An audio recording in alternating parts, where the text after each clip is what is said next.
You're listening to the Love Over Addiction podcast.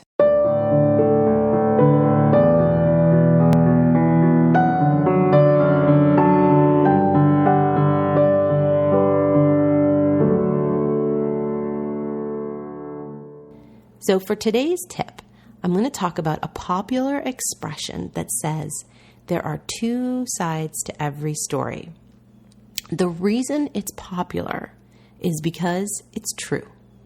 Usually during conflict in a marriage, there is the responsibility that needs to be owned by both the husband and the wife.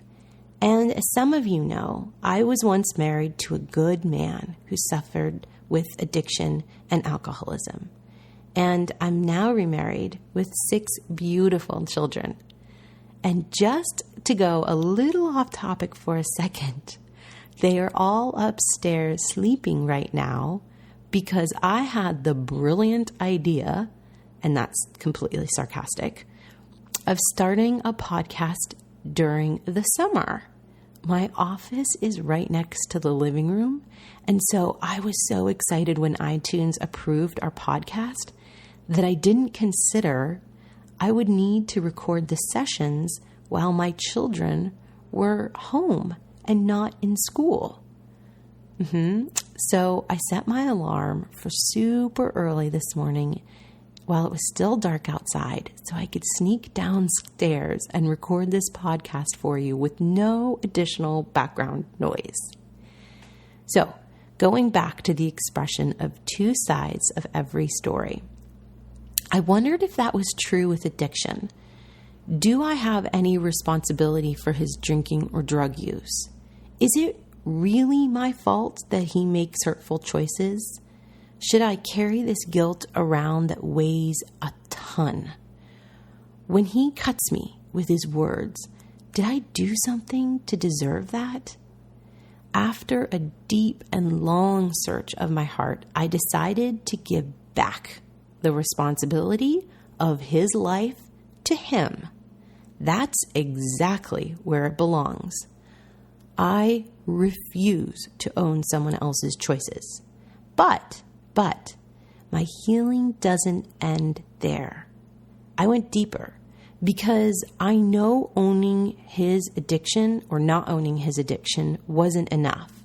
I knew I had responsibility for my own choices. The yelling, the blaming, the threatening to leave, but always returning.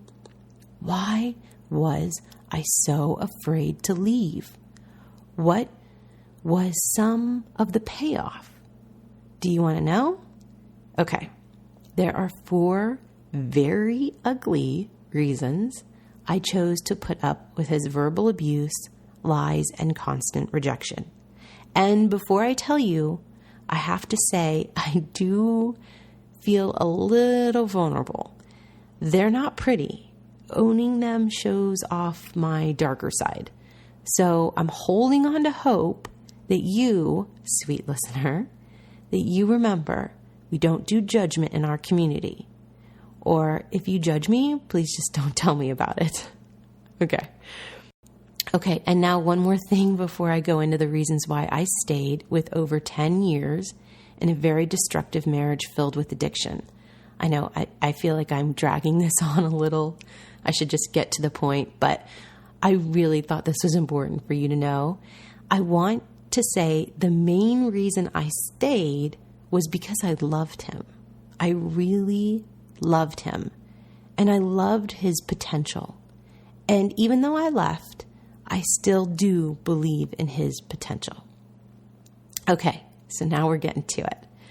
When I took a look and self-inventory of why I was continuing to tolerate his behavior in my life, I identified my top 4 payoffs.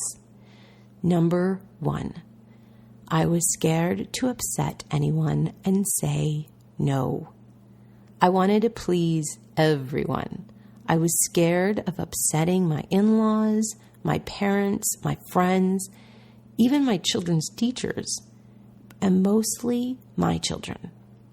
I was considerate of everyone's feelings about my future but my own.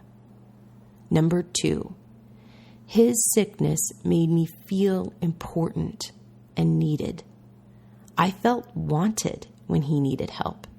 It felt really good when he apologized. It gave me a sense of purpose to run in and try and save the day, to be the rescuer. Number 3, most of the time, I could always compare myself to him and feel superior.